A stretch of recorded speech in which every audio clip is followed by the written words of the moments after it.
Thank you for joining us for tonight's Real Conversation. The Aesthetics of Hope, Inclusivity through Community Art. I am Dr. Mel Foster, and I serve as an Associate Professor of Voice, as well as the Associate Provost for Academic Success at Morehouse College.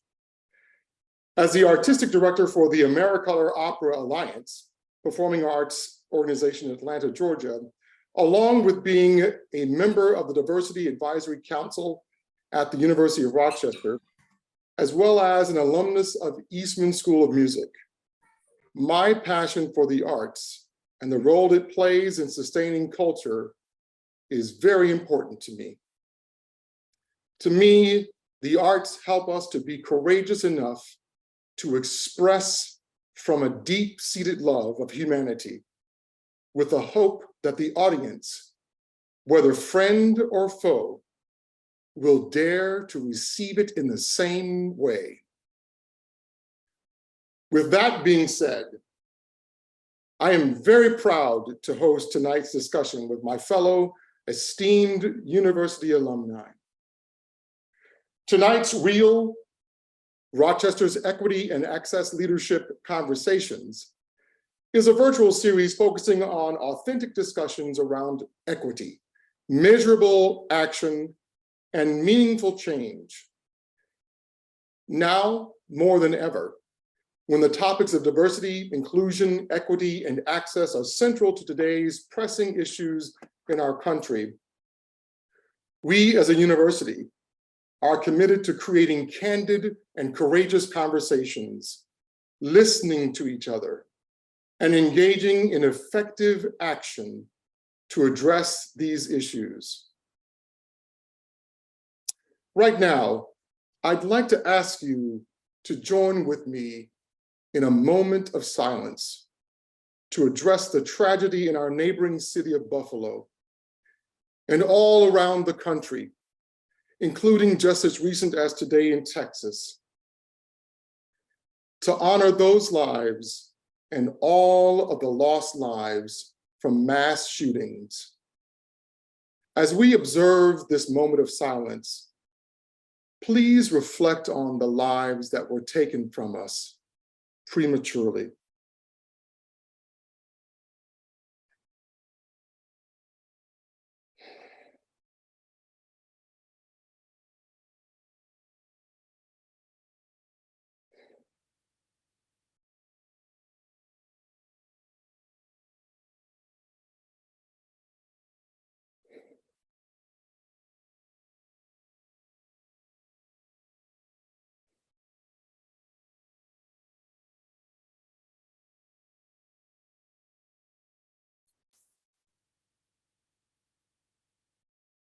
Thank you. The University of Rochester's president, Sarah Mangelsdorf, and the Vice President for Equity and Inclusion, Mercedes Ramirez Fernandez, and countless others across units and departments have joined together as one to offer sympathies, access to healing circles, and information to anyone who has been affected by this senseless tragedy. We will share a link for you all to explore available resources to find support. There are no easy answers for solutions in the aftermath of such a tragedy, but the work of fighting racism remains a priority for all of us, no matter our identity. This event is brought to you by the University of Rochester's Office of Alumni Relations and Constituent Engagement in partnership with the Institutional Office of Equity and Inclusion and the Diversity Advisory Council. Before we move forward with our program, we'll share some housekeeping and helpful Zoom tips in the chat box. If you would like to ask a question, you may submit it anytime through the Q&A function that is located at the bottom of the screen. I'd like to thank our captioner and interpreters who are helping ensure that this program is accessible I'm excited to welcome you all to share in this virtual space together and introduce our moderator and alumni speakers for this evening's program. Our first speaker is Ian Wilson. Dr. Ian Wilson is an assistant professor in the Department of Imaging Sciences at the University of Rochester School of Medicine and Dentistry. He is also the co-founder of the Synthesis Collaborative, a nonprofit organization that supports two initiatives: Wall Therapy, a local street art festival, and Impact, improving access to care by teleradiology, a medical philanthropy organization. Started in 2012, Wall Therapy uses mural art as a vehicle to address the Rochester community's collective need for inspiration. During this week-long festival, 11 street artists, therapists from across the globe paint, rehabilitate 16 walls, healing the city with new life and energy. The intervention beautifies the urban landscape, ignites a community dialogue, and inspires Rochesterians to view the image city, a moniker originally attributed to Kodak, in a proud new way. Dr. Wilson received his bachelor's degree in biology from Xavier University of Louisiana and came to the University of Rochester to pursue his medical degree. After an internship at New York Hospital Medical Center of Queens, he returned to the School of Medicine and Dentistry to complete a residency in diagnostic radiology and fellowships in interventional radiology. Dr. Ian Wilson, thank you for being here. Our next speaker is Tiffany E. Barber.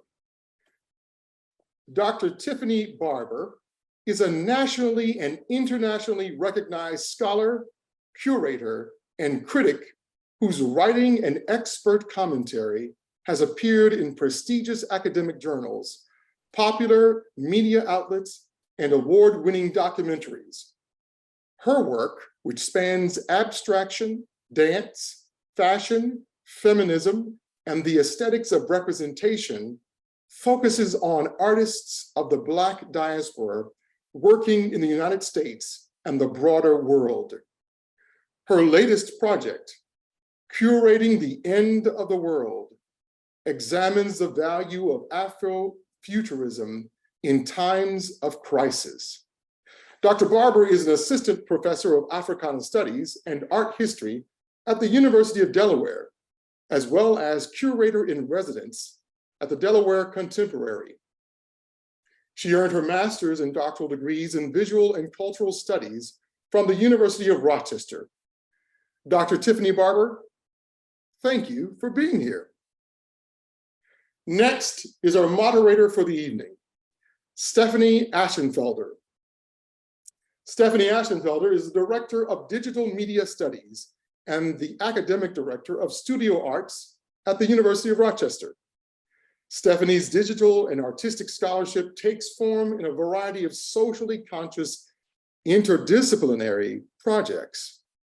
Through multiple modes of production, her artistic practice investigates the intersection where progress meets failure. Stephanie's work originates from a place where glitches, malfunction, and happenstance instigate profound consequence. She earned her Bachelor of Fine Arts from the Indiana University of Pennsylvania and her Master of Fine Arts from the California College of Art in San Francisco. Stephanie has exhibited her work in galleries and museums around the country, including the Southern Exposure Center for the Arts in San Francisco, the Norman Rockwell Museum in Great Barrington, Massachusetts, and the Pittsburgh Center for the Arts in Pittsburgh, Pennsylvania. She's screened moving image work at the Fine Arts Cinema in Berkeley, California, and the Buffalo Arts Studio in Buffalo, New York. Stephanie, thank you for being here, and I will turn it over to you to lead us into our program. Thank you, Mel, for that warm and thoughtful introduction to this evening's program. I'm excited to be here today to serve as your moderator for our conversation on the aesthetics of hope, inclusivity through community art. Public art reflects a community and its surroundings. It cultivates a cultural identity by setting a community apart and by attracting people to its uniqueness. Ian, your project Wall Therapy has done this for the Rochester community.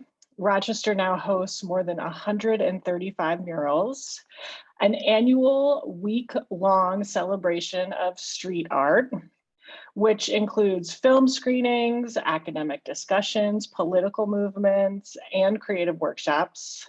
So Ian, I thought I might start with you this evening and ask what I think is a simple question. I want you to tell us the origin story of Wall Therapy, your connection to the community, and what motivated you to just start the project. Well, thank you so much. Good to be here among such esteemed change makers and curators and supporters, of the arts and creative endeavors. When I came to Rochester in 1993 is when I first came to Rochester. The city gave me so much in terms of an education and kind of a jumpstart to the rest of my life. Based on a firm foundation, home, Brooklyn, Xavier. Here I found myself in Rochester, and there's some things that I thought were unfortunate characteristics of Brooklyn that happened to occur with an increased frequency during the fall of 2010. And that was a rash of youth-on-youth homicide. And being from East New York, Brooklyn, I grew up above a train yard in East New York. I remember what the power of artwork was as a kid. I remember seeing murals on the handball courts. I remember seeing whole train cars painted colorfully with messages and designs that kind of took me away somewhere else, as a kid viewing that. And what they did was they conveyed a message. And so what I wanted to do was to convey a message to those most at risk for this youth-on-youth homicide that was taking place, and that's the youth in the city. The title of the mural was called Believe, and the impetus, for that was what was happening, and the charge was basically to challenge the youth to believe in something, whether it's themselves, the family, something, because as I recall growing up in Brooklyn, there were a lot of youth, a lot of kids, a lot of people that I knew who didn't have much of a belief in anything, didn't have much of a belief in their life, and as a result, thought nothing of taking another life. And so belief is something that's so central to our lives, right? If you think about it, it's the thing that allows you to do whatever it is that's in your heart and your mind to do, is the belief that it's possible. And so my belief was that the city could realize that it could be more than it was at present, that those youth in the city could find something to believe in that would perhaps change their daily walk. And so the mural being created in the neighborhood would perhaps stand as a durable reminder, a lasting kind of reminder to believe in something, okay? As they were walking to school, walking through the neighborhood, you see this mural, believe, and perhaps contemplate it, and maybe even internalize something, of belief, for themselves. And so that's what the origin of Wall Therapy was. And at the time, it was actually called visual intervention, which is a very clinical name. Me being a physician, an interventional radiologist, thought about a name for this project, and the first name I thought of was actually a pretty clinical one. I'm glad that it became rebranded as wall therapy, because visual intervention is perhaps very descriptive. And if you think about it, yeah, it was an intervention of some level, mesoscale intervention in the parlance of social work. A mesoscale intervention is what the Mural Project was and is. And so that's how it started. Thanks for sharing that. That Believe mural, can we find that on the Wall Therapy website? Absolutely. Yeah, I thought it was up there. So if our viewers want to go and check it out right now, they can just go to Wall Therapy, your website, and see the Believe mural up there. Thanks, Tiffany. I wanted to also ask you about your origin story. You produce art, you create art, you write about it. What drew you to the discipline? Yeah, thanks so much for that question. I'm really just honored to be here and in conversation with you all. My mom is a visual artist, and she, her figures of her paintings and drawings were my first kind of encounters with African-American visual art.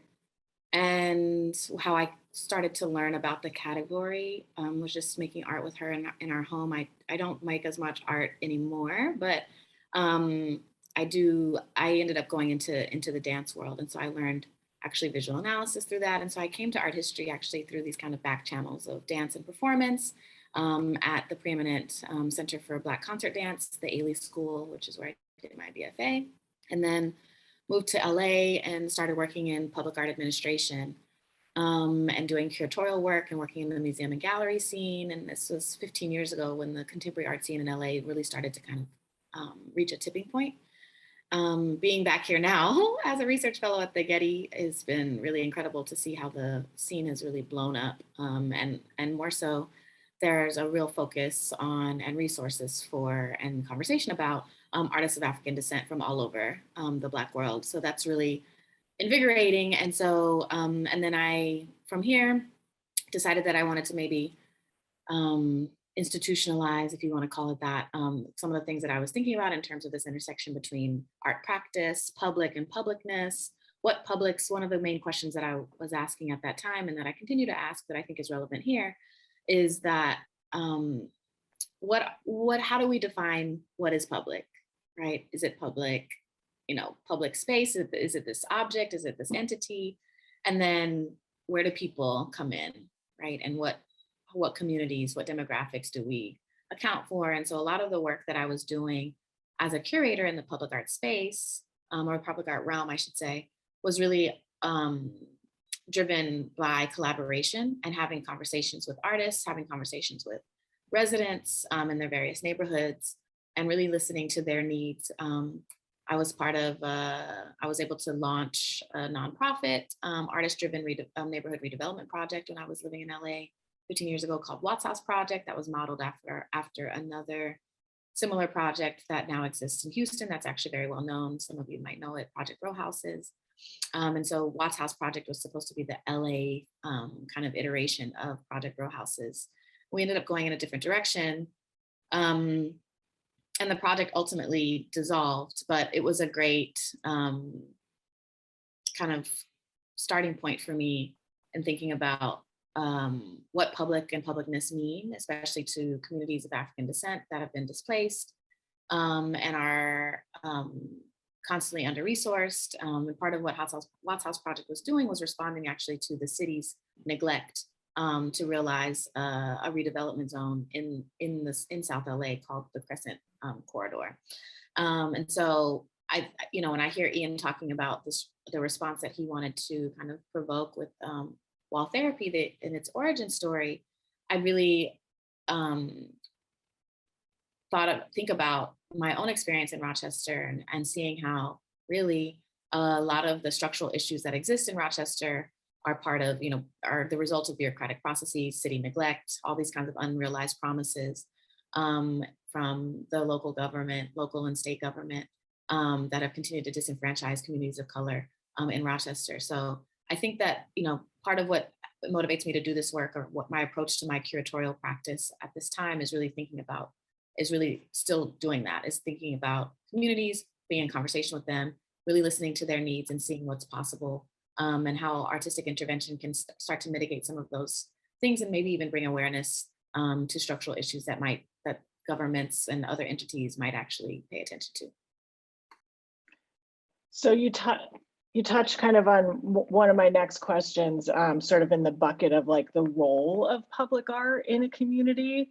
I wondered if you might talk about like what you feel the role or responsibility of public art is in creating a sense of city. Either of you can talk about that, yeah. Okay. So one of the things that I got early on from the experience of working in the city, in public, working alongside artists, was this unfiltered, no boundaries kind of interaction with the community. I mean, you're actually in the public space. The artist may be working on lifts, which are 50, 60 feet up in the air, but there you are, there I am, and volunteers on the street level. And naturally, there's a curiosity about what's going on, especially here in Rochester, because prior to wall therapy, the murals that were made weren't on this scale. Like, no one was using construction equipment, to create murals. That actually started with us in 2012 with just some simple scissor lifts by the public market. But the scale of the murals is something that was very new. And so what was created was an opportunity to interface with the community in a very unique way. Here we are producing artwork in a public space that, whether you were a supporter of the art project or not, it's there. It's living in the space that we're all sharing. And so one of the things that, and this is something that came back to me from a local architect as well as a citizen of the city, was that it caused them to look at the shared space of the city in a very different way. And for so many people that plan cities, if you think about the function of cities, all comes down to how humans interact with that space, right? It's a function of behavior. So we saw a change in behavior of people in the city who are now going around the city to discover these murals, which was quite a different behavior than they were practicing prior to the advent of these murals, right? They didn't exist, so there was no reason to go and explore other parts of the city that perhaps people remained at perpetual distance from a variety of reasons, such as the ones that Tiffany mentioned. There are quadrants of the city where people never ventured from one side to another, even though Rochester is not that big, to go 6 miles in another direction and discover a space that was different than you'd known. People, I think, were encouraged to explore the city. I remember giving a presentation at a local library, and I purposefully did not show any pictures of the murals because I wanted people to get out and experience the murals for themselves. I was tired of projecting murals on screens, and I said, you know what? I'm not doing that.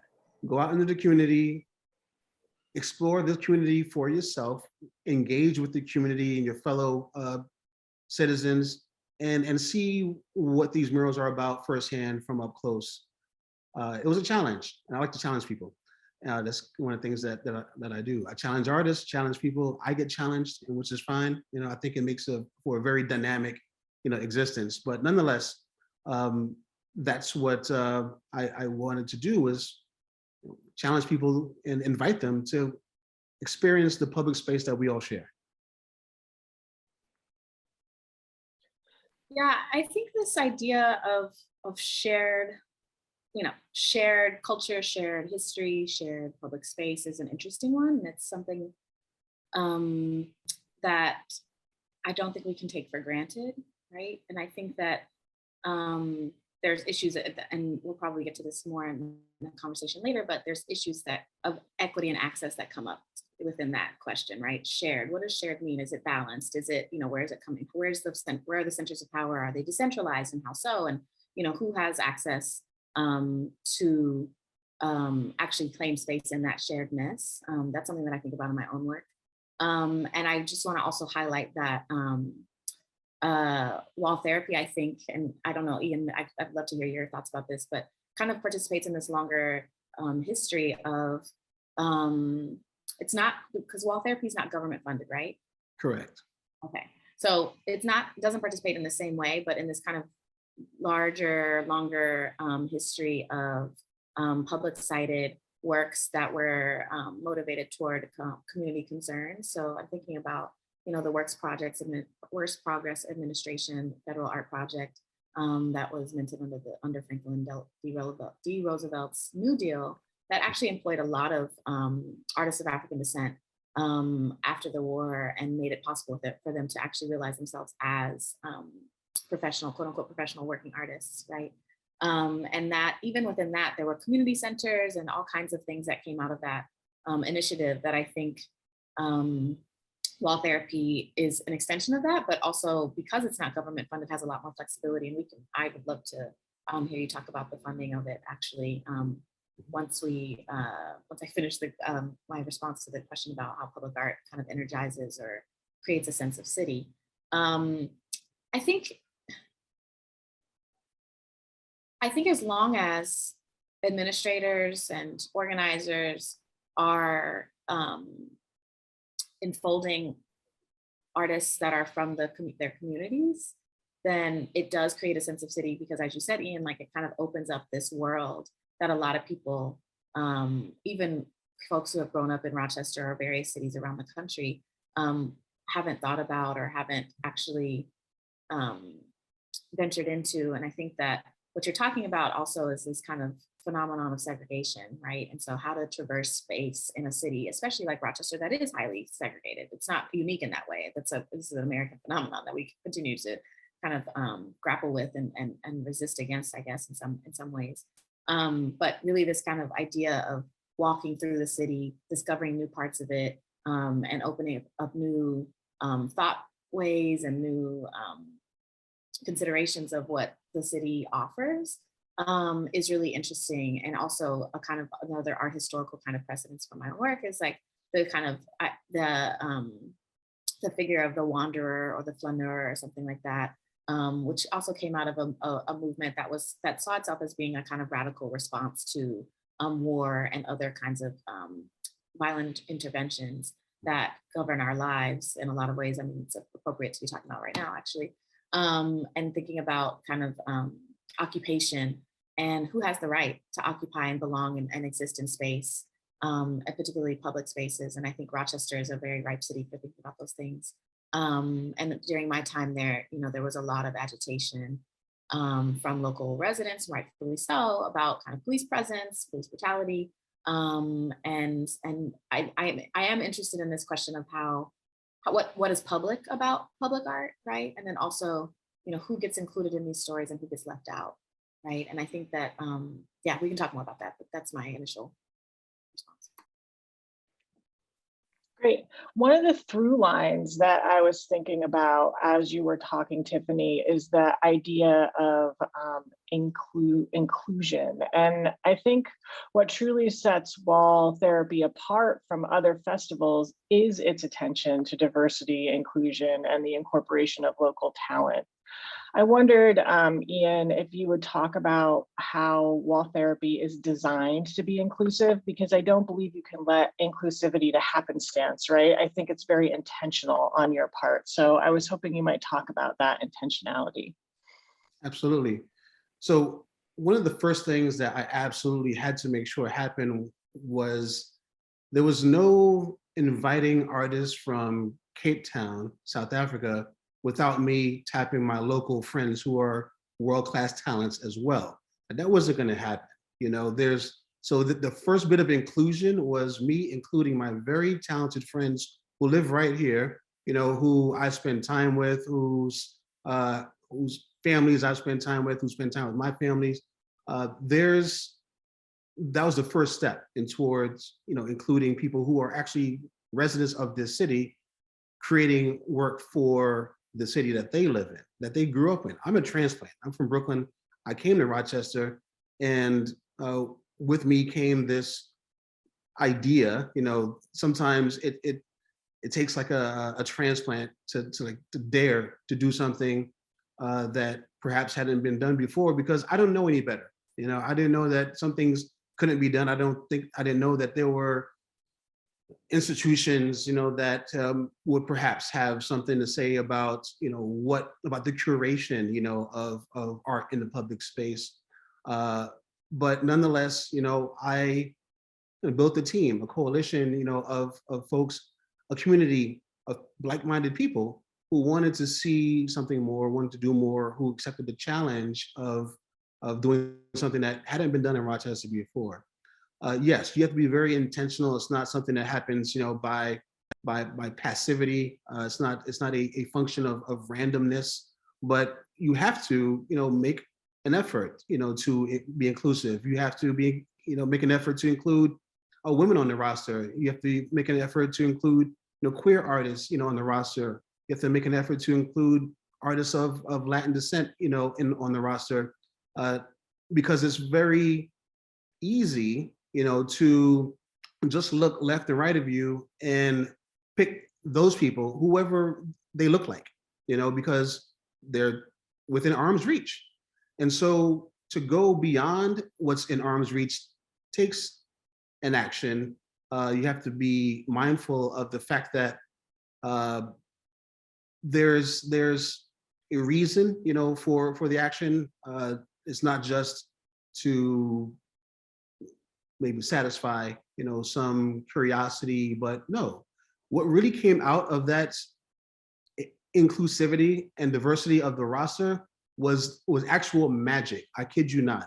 When you have people who see the world differently, they solve problems differently. They solve design problems differently.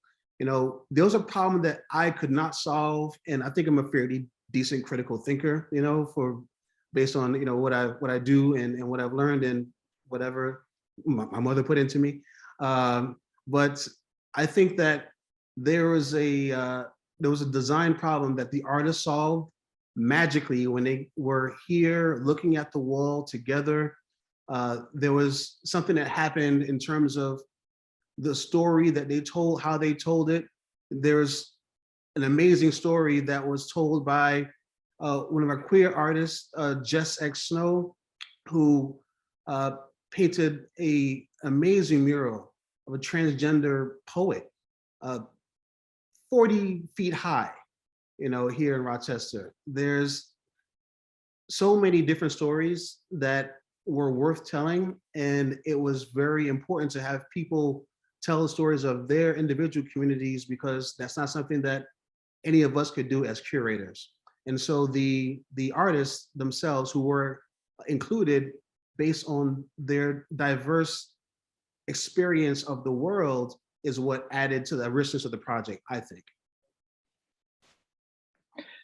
Can we zoom out just a little bit and talk about what does that mean in public art, in the art world: diversity, equity, inclusion, and access?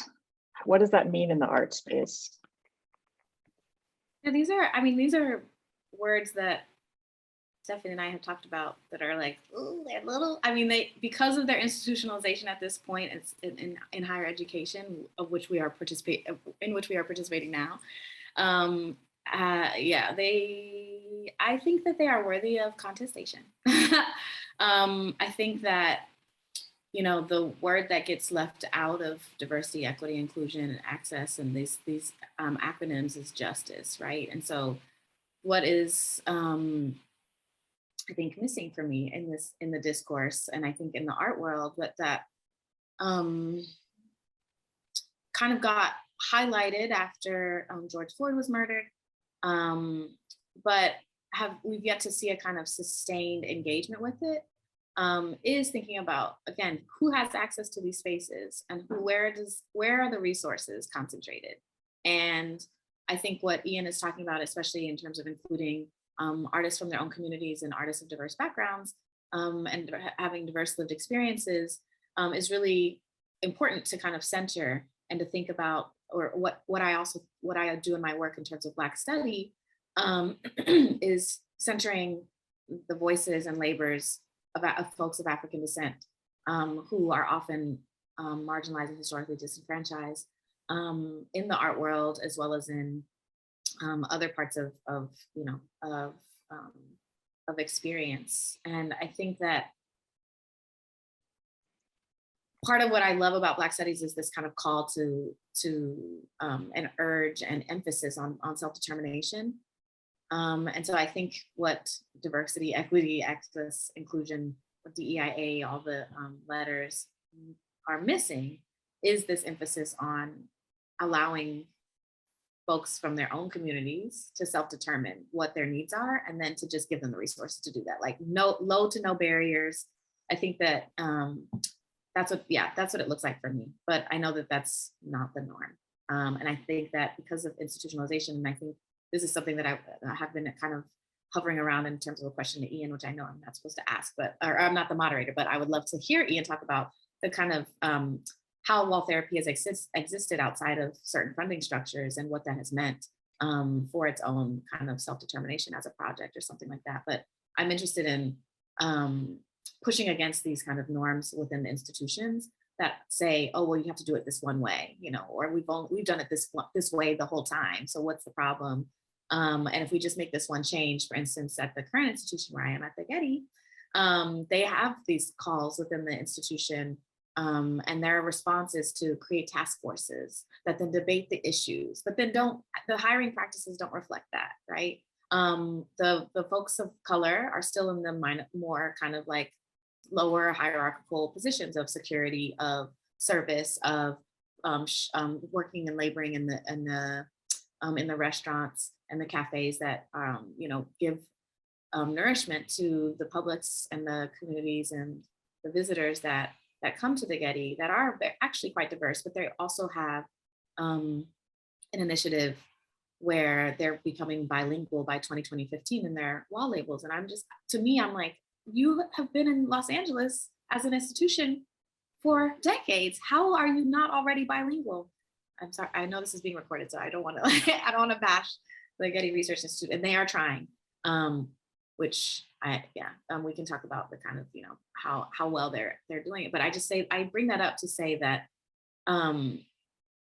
in the aftermath of George Floyd's murder, this conversation about diversity, equity, inclusion in the art space and the museum world, and how laborers, cultural workers get treated and compensated, and the benefits that they have access to versus the administrators, who are still predominantly white, across genders, but still predominantly white. And the disconnect that happens in terms of like, oh, we want to decolonize the syllabi, or we want to decolonize our programming, or we want to become more anti-Black in our displays, but that doesn't translate to the actual organizational culture in which they're treating people like, it's still kind of practicing anti-Blackness in the workspace, and like this kind of social hierarchy that's based on like race and gender and sexuality and all of these things that it's so entrenched, and it's really hard to pull out. So one of the things that I do as a curator and as a scholar is really kind of work outside those institutional boundaries. And I find that a very much more fruitful space to put pressure on these institutions, and to also just kind of like not consider, like just an exercise that I do with my students is this kind of like speculative design exercise, where it's like, what if the future didn't exist, right? Like you're not making something and explain, like, don't motivate your efforts and labors toward this kind of final product that you're going to be able to sell or be able to translate or something, but like really thinking about the now, and what does that do for your vision, to kind of let yourself off the hook of thinking about future, or thinking about constraints, right? And then I think that is really the space where another world can happen. Like we can talk about more about this in this kind of aesthetics of hope thing, but I would love to hear Ian talk about the kind of how wall therapy has had to exist outside of funding structures and what that has meant for the identity of the project. Absolutely. It is the differential distribution of resources that forces, those of us who want to do something different to really dig deep. And, I'm thankful, blessed to have friends and family that I could talk to explain why I wanted to do this. Not so much, the what or how, but well, why? Why didn't I just, maintain the rank and file status of academic physician, and do the why?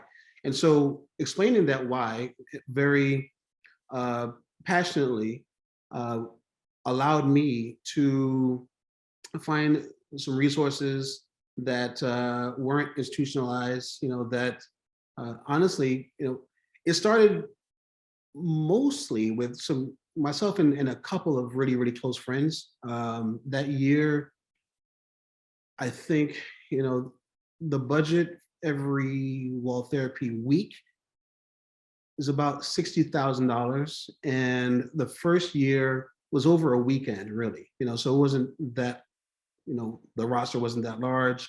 And the work only kind of bookended a weekend. So it was about $18,000 or so. And so what happened was I realized that there wasn't no better way for myself and those who are close to me to spend that kind of money. There's nothing we could have bought that would ever equate, to that. I mean, I'm still getting returns on that initial expenditure now. If you think about it in terms of, economics, that money that was spent way back then, I'm still getting returns on now, not in terms of dollars, but in terms of, what else I've been able to do in my life as a result of that investment in the community, And so really, I didn't have anything to go and tell anyone else, I couldn't go out in the community and say, hey, I got this idea, I want to do this. Oh, how much it's going to cost? I don't know, 20 grand.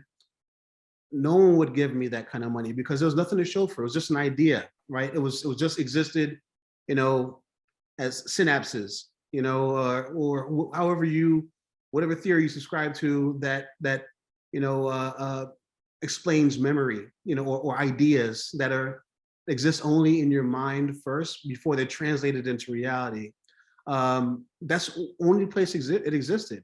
And so the absolute realization, that it was going to take significant resources to make this happen was something that caused me to then, look inwardly and say, okay, what am I willing to give from myself?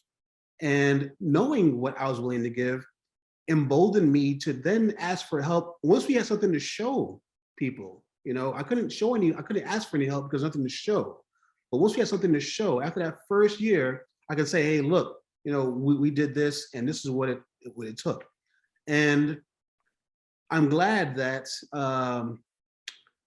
we were able to do that because it showed that while the municipalities, have far greater resources, than Ian Wilson, or institutions may have far greater resources, than individual citizens, what they may have in resources, they may lack in will. And it's the will to do something that ultimately causes the change to happen because it causes you to take an action which translates that idea into reality. And so the money is just a tool to facilitate that, right? And so we kept it, again, I would go back to close friends and family time and time again once I had something to show. And then 2013, our largest year, was when I said to the community, you know what, I had a lot of, pats on the back, a lot of, well wishes and like congratulations and so forth. But I was like, I gotta buy plane tickets, and as great as that may feel, I gotta get artists here in order for them to do the thing that you like so much. And so I decided to share ownership of the project with the community through crowdfunding campaign. That was our first crowdfunding campaign. I remember it was our largest roster of artists. We had 35 artists. So we went from, low double digits to 35. We tripled the size of the roster in the first year that we did crowdfunding. And that crowdfunding campaign went very well, and it went successfully 3 years in a row that we were able to do that. And quite frankly, we did turn down some money, that was one, there was some commercial interest that approached us, with some funding that one, you know, uh, wasn't worth the effort.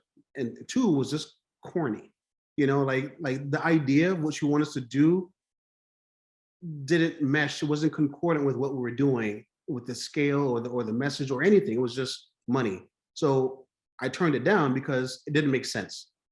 And there were other things, other opportunities that frankly took a lot more effort than we had personnel to realize. Like there's no one on the team that's, yes, there's some folks who may have grant writing experience, but it takes a lot of effort to write grants. No matter what the size of the grant is, there's a lot of information, so information intense.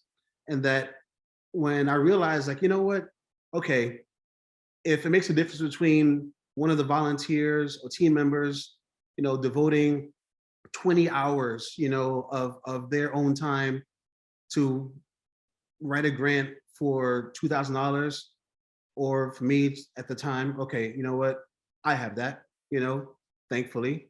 And so, but I wasn't afraid to use what I had either, and what it did was, because I knew how much I was putting into the project, it empowered me to ask people when the time came without hesitation, because I knew what I was putting in.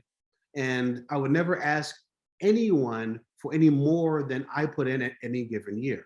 So it makes for a very, frankly, simple conversation. Like, okay, ask for what you need. I need $5,000. Okay, great. $10,000. Thankful, that there are people in the community that can do that. But there's nothing like knowing your own sacrifice to the thing that you, are promoting, and knowing what you put into it to empower you to ask for help when you need it. Yeah, I just want to tag on just real quickly, Stephanie, that this idea of crowdsourcing and kind of leveraging your own position and your own socioeconomic status, or however we want to talk about that, to start things that are important to us, I think is something that is growing in the digital space. And that's part of what I've been thinking about in terms of my own curatorial practice recently. Is some of the slides that were shown during the introduction are from an exhibition that I did that was for Google Arts and Culture, which is its own proprietary platform that I had a lot of problems with. But in terms of the work itself, and thinking about, like, where do we locate public and publicness? And so thinking about the digital sphere. And I think that this kind of crowdsourcing is what you're talking about, Ian, reminds me of what I've really put a lot of effort into in terms of like mutual aid, right? And so again, this kind of idea of low to no barrier. I was in two projects that I'll mention I was involved with in Charlottesville, Virginia, in the aftermath of the Unite the Right rallies, while I was a research fellow at the University of Virginia. And we were able to come together as a community of organizers, again, listening to the residents and their needs, and start what was called the Resilience Fund. It was an outgrowth of the actual project that I was involved with, which was Black Mama's Bailout, which is a national kind of organization to end cash bail and early detention for folks of color, particularly Black women. And then that served as a model for another project that I launched. I'm originally from Oklahoma City, and in the centennial for the centennial recognition of the Tulsa Race Massacre, I worked with an artist-run exhibition space in Tulsa to start a kind of micro reparations fund that we've been building over the last year. And again, this is one of those, to your question about diversity, equity, and inclusion and access, Stephanie. One of the ways in which, again, a kind of smaller organization can be more nimble and kind of circumvent these institutional barriers and just do what they want. This is funded by their Patreon, right? Like they were like, we have enough money because we got these other grants because we're a nonprofit, so we can redirect these resources based on our conversations. And so we have these public listening parties, again, kind of listening to the needs of the communities that have been affected and disenfranchised in the last 100 years in the aftermath of the Tulsa Race Massacre, for which Tulsa's government and Oklahoma, the state government, has not atoned for or even barely acknowledged. And so really thinking about the encounter between, what are the limits of art and practice, and then what are the limits of, and how can those limits speak to and maybe challenge and expand these other kinds of limits around institutional barriers and governmentality and all of those things. So I just wanted to highlight those things. in conversation with what Ian was saying. Yeah, totally. Thank you. I think that when I look at what the work that both of you do, I think of you as activists and change makers. I don't know if you identify that way, but I was thinking about how you awaken people and communities to possibilities. So Tiffany, I think about that in your teaching and your work in Afrofuturism, and imagining these speculative futures. And Ian, I just think wall therapy naturally does this. So I just wondered if you talk more about the work you do as activists or change makers. I think one of the first thing that we do, I guess, in those roles is we be that, right? We're not just talking about, you know, a condition or describing it to the nth degree, but we're actually going out there and doing something about it. And I think that in today's world, it's very easy for people to, you know, sit back, you know, and do the easy thing, which is to just, you know, comment on the world, rather than go out in the world, take the risk of you know, taking it on the chin, you know, the risk of failing, you know, but with the goal of making some change. It's gonna take that. It takes stepping out into the community, you know, in a way that you perhaps haven't done before, you know, and that is, you know, being someone that is now, you know, because some of your life is now in the public space, open to criticism, you know, not everything that you do is going to be well received. It's fine, you know, but what you do is you start a conversation around a topic that's absolutely meaningful, you know, and the conversation may not have happened before had you not stood up on the milk crate and said, look, you know, this is the situation, this is what we need to talk about, this is what we're going to do about it. But I'm not just talking about it, this is what I'm doing, this is what we are doing. And I think it's the first step is actually is being that thing that you want to see. If it doesn't exist, okay, be it, you know, go out into the community, go out into the world, and take steps towards being that agent, you know, that brings forth, you know, a change in the status quo, that challenges the norms, you know, that exist, you know, that shakes things up, you know, by having conversations that may be long overdue, that may be uncomfortable, especially if you're talking about art in the public space. Okay, yes, I see this, but that art is now it's on a piece of private property, but I see it because I'm also out in the world and I have to deal with that now. So how dare you put something out there into the world that I have to experience? I didn't ask for this, you know? And so it's a risk that you have to take. You have to be willing to take, you know, because of your belief in what you're doing. And that's really what powers, you know, any activism of any kind, right? Is a belief that you are doing something that needs to be done, you know? And that's a place where I think passion becomes the currency that you exchange with the community, right? Is the passion that you have for the thing that you're doing.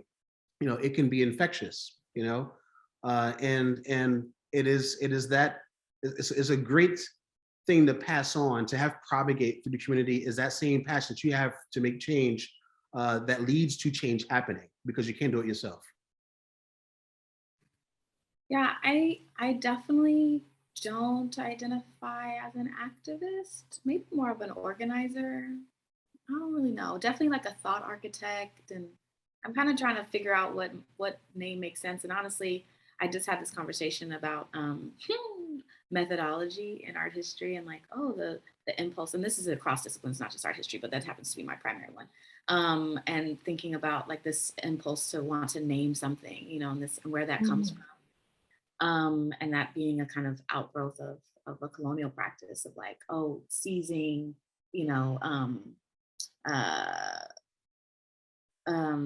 possessing and mastering, right? And I'm more interested in what comes from, like you were saying, is like action and practice, right? And I don't necessarily have to have a name for it. I'm just doing it, you know.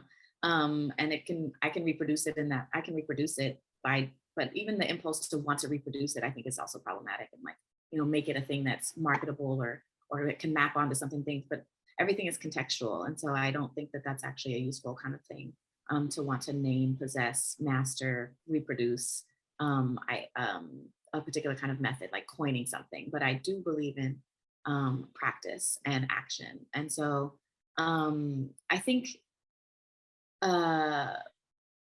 one of the things that I've been thinking about in terms of this relationship between art and activism and the discourse around that is really, again, what are the limits and possibilities, and how do we best diagnose that, and then from there, that diagnosis, even if that means like bringing it all the way down, burning it to the ground type of thing, or like realizing that we are really in a place where in an anti-Black world, there really is not much of a horizon for hope, actually.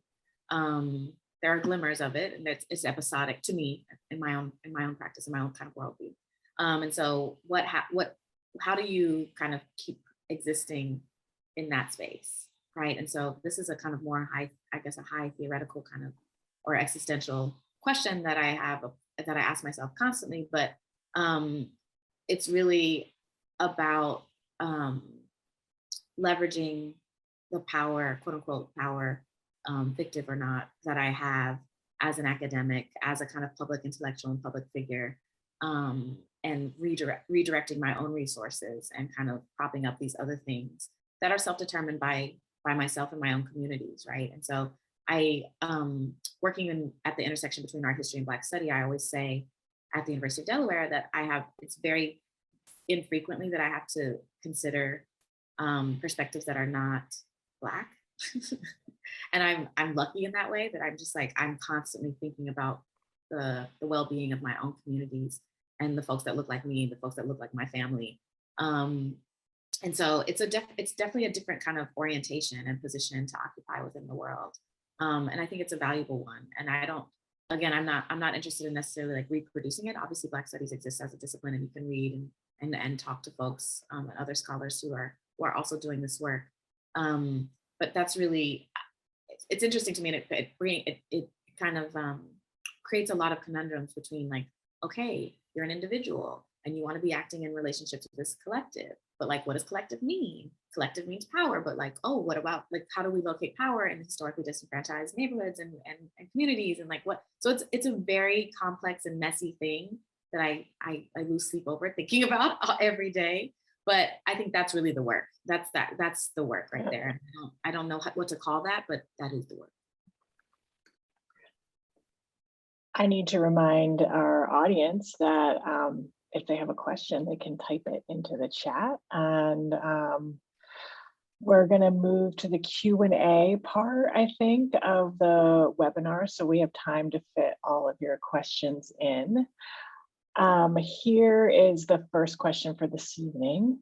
What effective and quality training is available for activists to engage a digital community, particularly in terms of building a virtual presence to be successful crowdfunding and with mutual aid efforts?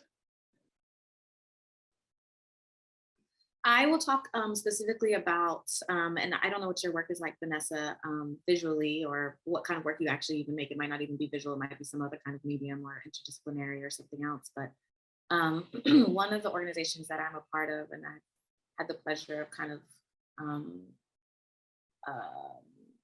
building, I guess you can call it, is the Black Speculative Arts Movement. And so all that to say is that I think that syncing up with and making yourself, making introductions to and with platforms and organizations that have a very high profile, but again, that are very centered on whatever your identities are and your kind of vision that you have for yourself and the world that you want to create. And making sure that those people know who you are and that they know your needs and that they can kind of connect you. Either they can satisfy those needs or connect you with other people to help you realize those things. So Black Speculative Arts Movement is one of them, if that's relevant. I'm also thinking about in Philly, where I live when I'm not in LA, Philadelphia, there are kind of figures that are existing in these spaces between kind of digital activism, policy making, criticism, influencer. I'm thinking specifically of Freedom John, who always amplifies, who's Black and queer, and amplifies asks for mutual aid, whether it's for certain projects or living expenses. And again, these kind of low to no barrier, like drop your Venmo. Like there are other platforms that are also like, hey, this week we're highlighting this. There's also the kind of community soup model, which I think the name of it varies in different spaces, but in Oklahoma City, where I'm from, there is an organization that used to highlight this, and I know that they weren't the ones to start it. These are kind of pockets all over the U.S. and other places, and within and outside of the U.S. But this, again, the kind of these organizations that highlight, okay, one night, makers, designers, artists, whoever, however you want to self-identify, have an interesting project, they get to pitch it, and then the crowd, the folks at the dinner crowdsource funding for that, and that person walks away with that kind of quote unquote grant money. It's like a micro, again, like kind of micro granting. I'm really interested in that space, these like low to no barrier micro granting opportunities. So that's part of the answer to the question. I don't know where you're located, Vanessa, but Black Girl Ventures might be a good thing to look up too. I don't know if you know about that, but you could pitch your idea. It's very low barrier. You show up in a hotel room when they're there, and if you're a Black girl, you get to pitch your idea and they'd invest in your idea. Go ahead again. I think, in addition to everything that Tiffany mentioned, those outlets and groups and so forth, I think as a person who wants to do something in the world, regardless, whatever format or outreach or partner organization you want to work with, I think, it's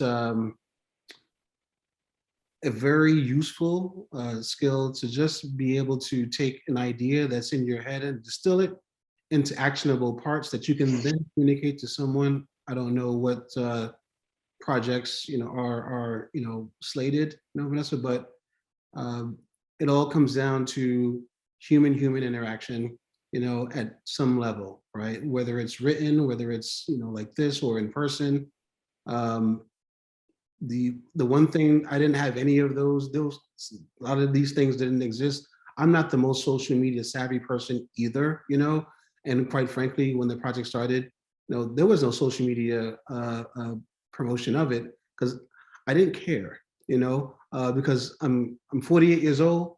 I only do two platforms, and the goal was to just make the change happen.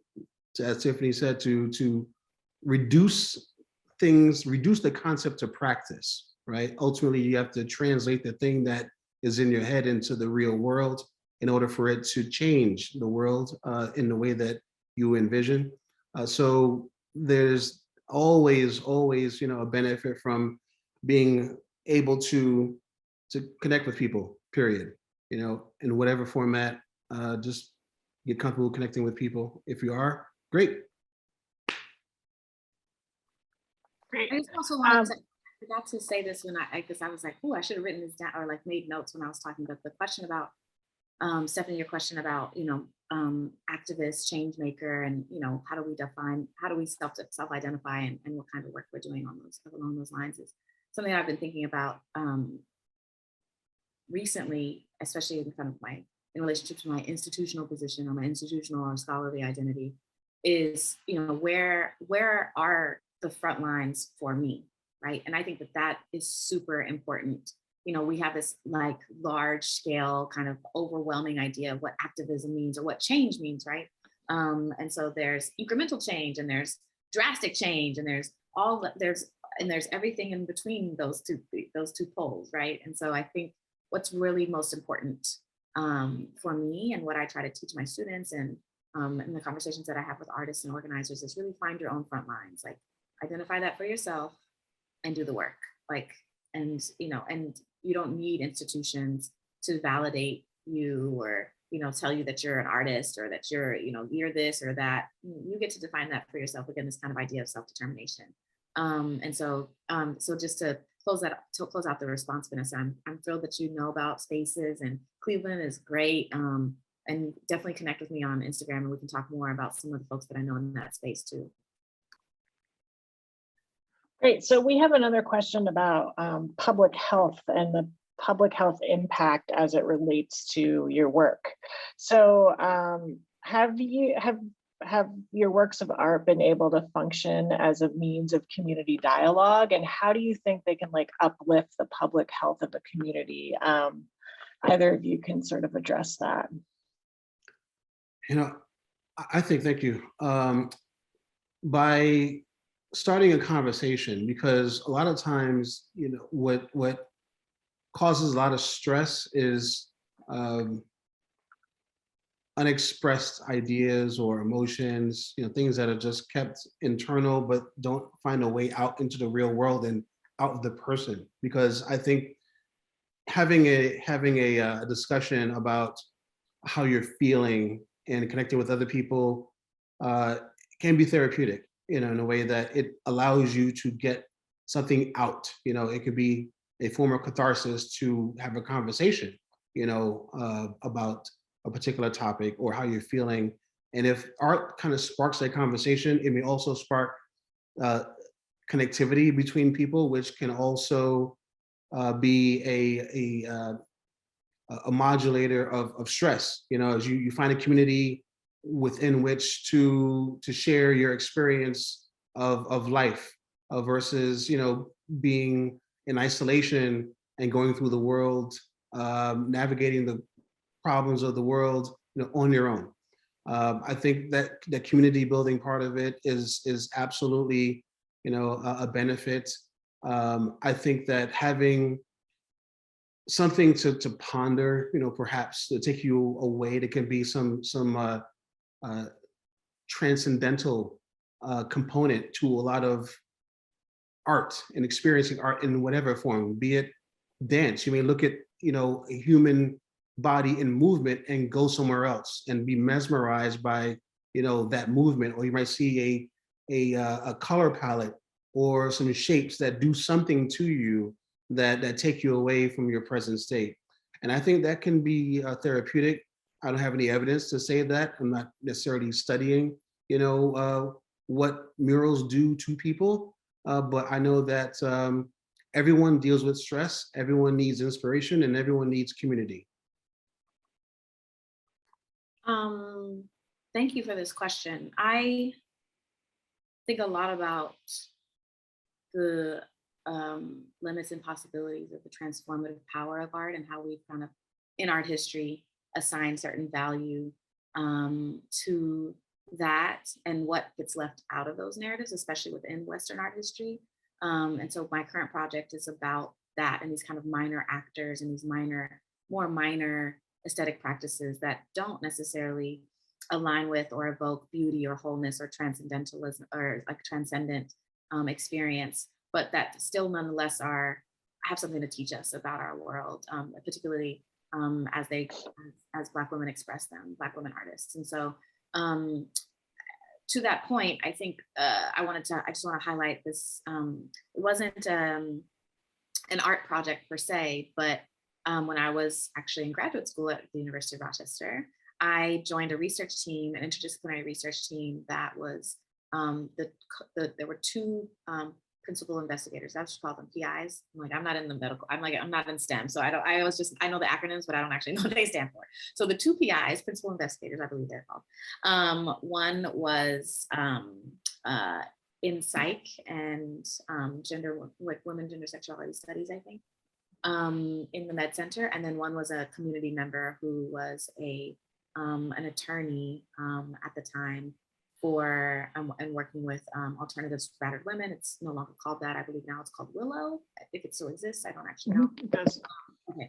And so this research project that we ended up launching, or that I ended up joining, that the two white women principal investigators launched, and again, going back to this question of like diversity, equity, access, inclusion, representation, visibility, like who needs to be on these teams, especially when the constituencies that are being kind of quote unquote studied don't look like any of the researchers, right? And so I joined the the research project for those reasons, because I knew that my experience as a Black woman would be helpful, but I also knew that my experience as an art historian who thinks about visual phenomena, particularly in Rochester, which, you know, Kodak, Xerox, Bausch and Lomb, you know, it's this really incredibly fruitful space to be thinking about visual politics, the history of vision, and how we understand how we see the world, and how we make sense of what that seeing does, and the different ways of seeing, right?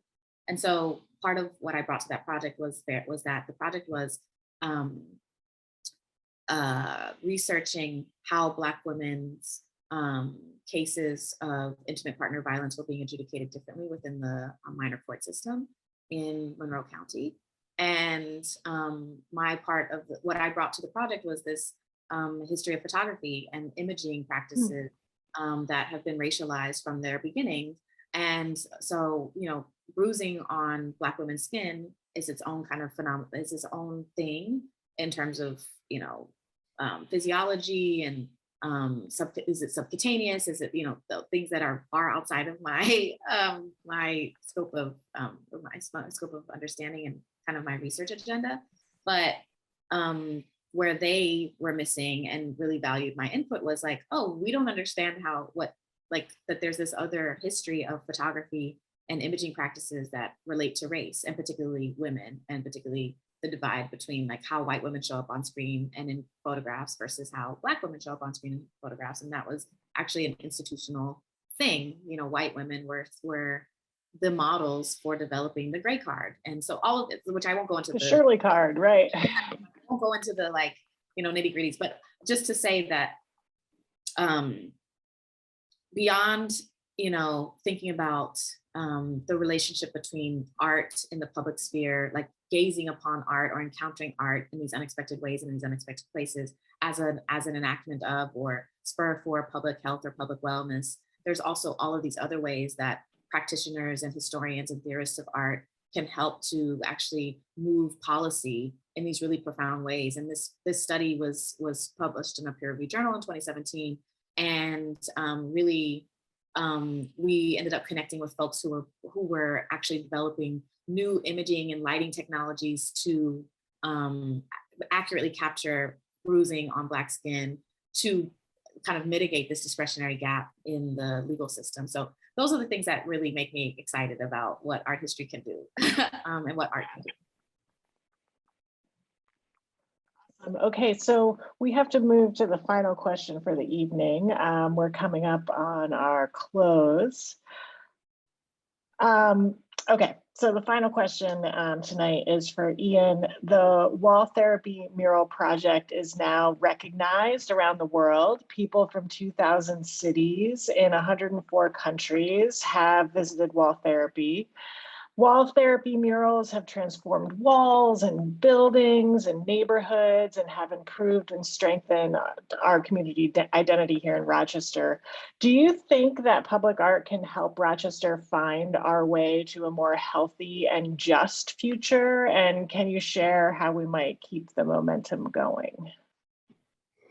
Absolutely, that's a very good question. I think what public art can do is it can inspire people to become active in the community, to make changes that are necessary. The artwork that is created can also illustrate, you know, some of society's ills and also some things that are maybe hopeful. You know, we often, I think it's a huge burden that's put on art and artists, you know, to be like everything, like to be the solution, you know, for all of society's ills. Not possible. What art and artists, you know, can do, and hopefully what the beholder of art and can do, is to look at that and think, you know, what can I do? You know, that's a fundamental question I think anyone could ask themselves, you know, who's dissatisfied with today's world. Okay, what can I do? You know, what can I do? You know, I asked the question, what can Ian do? I'm sure Tiffany asked the question, what can Tiffany do? Like in the world, you know, to to leave some kind of an impact such that, that dash between your birth year and whatever year you depart, has some value, that there's been some lasting, at least for me, what I would love, to, then what I strive towards is leaving something that outlasts me, that perhaps, can be a catalyst, for something that is bigger than me. And so, I mean, I know it may sound lofty and so forth, but I mean, really, I mean, it all comes back to making the most of the time that you have with the resources that, are often scarce, but are there. But anything you do in that regard, whether it's to express, to find resources, to comment, on society, is a worthwhile activity in and of itself. And I think that what wall therapy has done is it has inspired groups to start, their own, modes of expression, their own. It's launched careers. It's given people, a voice that perhaps hadn't been heard before. I know it's done that for many of our volunteers. It's given, those of us who never had, any formal training, a newfound appreciation for how to get things done. There are folks who found, their hidden talents, and abilities because they were asked to do something that they hadn't done before. And so, if you think about it, art can ask, an individual can ask a society, questions. As you ponder art and think about, okay, what went behind that? Well, what can I, again, what can I do? And it's all about doing. Eventually you have to do something, you have to get in the community, you have to reduce things to practice and take some action. And if art causes someone in the community, whatever age, gender, identity, to become that person, that changes society in a measurable way, then fantastic, then job done. I'll just say really quickly, because I know we're running low on time, that I'm so glad that you brought up the question of burden and these kinds of burdens of expectations and burdens of representation that I think about in my own work, particular to artists of color, artists of African descent, and even more specifically, Black women artists. And I think that something that I just want to highlight and say that diagnosing and doing are fantastic. And if you have the resources to do that, great. If you don't, then focus on just being, right? Just breathing, trying to wake up every day. Like that is in itself also a radical act. Audre Lorde and other Black feminists have written about this. And I think it's important to just say that. And I think that the other thing that I will say is, which I just want to reiterate what I said earlier, is just find your own front lines. Whatever that means for you. If that means being a pillar in your home and in your community, then great. If that means, sitting back and not doing anything and making your needs known and helping and trying to spark conversation for other folks to take that on because you don't have the resources to do so. I'm inspired by the work of two Black queer artists and organizers named Rashida Phillips and Moon Mother, Moon Mother is a sound artist, and Rashida Phillips used to be an attorney, a lawyer in Philadelphia, a housing lawyer. And so their concept of Afrofuturism and thinking about futurity in time for communities of color, and particularly Black communities that have been historically disenfranchised, is really radical, and thinking about, like, a lot of people don't have the luxury to think about what's coming next. They're thinking about, can I keep my lights on? They're thinking about, am I going to be able to afford food for my children? And those kinds of stark material conditions are very, very important to consider when we're thinking about, a conversation about, well, how can we keep this going? What's next? And so I just want to highlight, like, find your own front lines, be in community and in conversation, and really do whatever you can, even if that just means rest and breathe. Thanks for that. And I love going out on that note of finding your own front lines. That is just going to be coming back to me. So thanks for that, Tiffany. I want the Find Your Own Frontline t-shirt. So when you, okay, thanks. Thank you for that sincere and thoughtful question. Thanks for responding so sincerely and so insightfully to all of my questions. I appreciate you both. I will now turn it back to our host, Mel, who is going to close out our program for this evening. Well, we're just about out of time, but thank you once again to our wonderful moderator and speakers, Stephanie, Tiffany, and Ian, for sharing your knowledge, insights, and experiences. As I mentioned in the beginning, to me, the arts help us to be courageous enough to express from a deep-seated love of humanity with a hope that the audience, whether friend or foe, will dare to receive it in the same way. Today, I hope that the audience was able to engage with what was shared tonight on this transformative impact of art and community intervention projects to create meaningful dialogue and positive change. As Ian said, it eventually comes down to doing. So I hope that you were inspired tonight and provided with some wonderful ideas for how to move forward in bringing about change in your community. Thank you to everyone who joined us today for today's program. I invite you all to join us for some of our upcoming events. The Institute for Performing Arts, in partnership with the Institutional Office of Equity and Inclusion, the Paul J. Burgett Intercultural Center, the 540 West Main Inc., Create a Space Now, and Rochester Fringe Festival will be hosting the Arts Activate, Reimagine, Transform, plus Change Conference from June 2nd to June 5th. The University of Rochester's institutional-wide Juneteenth celebration will take place on June 16th. The Expressions of Freedom exhibit is free and open to the public. You are all invited to answer the call for vendors and/or artistic submissions to participate in the exhibit, which will address the inquiry, what does freedom mean to you? What does Juneteenth signify to you? Submissions are due Friday, June 3rd by 5 p.m. to the University of Rochester's Institutional Office of Equity. More information on registration and submissions are being shared in the chat. We also invite you to save the date for the next Real Conversations, which will be part of the institution-wide Juneteenth celebration program.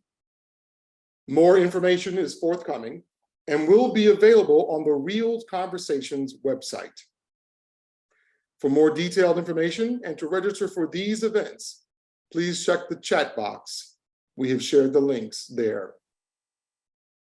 Thank you again to the Office of Alumni Relations and Constituent Engagement for putting this important program together in partnership with the Institutional Office of Equity and Inclusion and the Diversity Advisory Council. You'll now be directed to a brief survey to share your feedback on this program and an opportunity to suggest ideas for future events. Thank you again, and Meliora.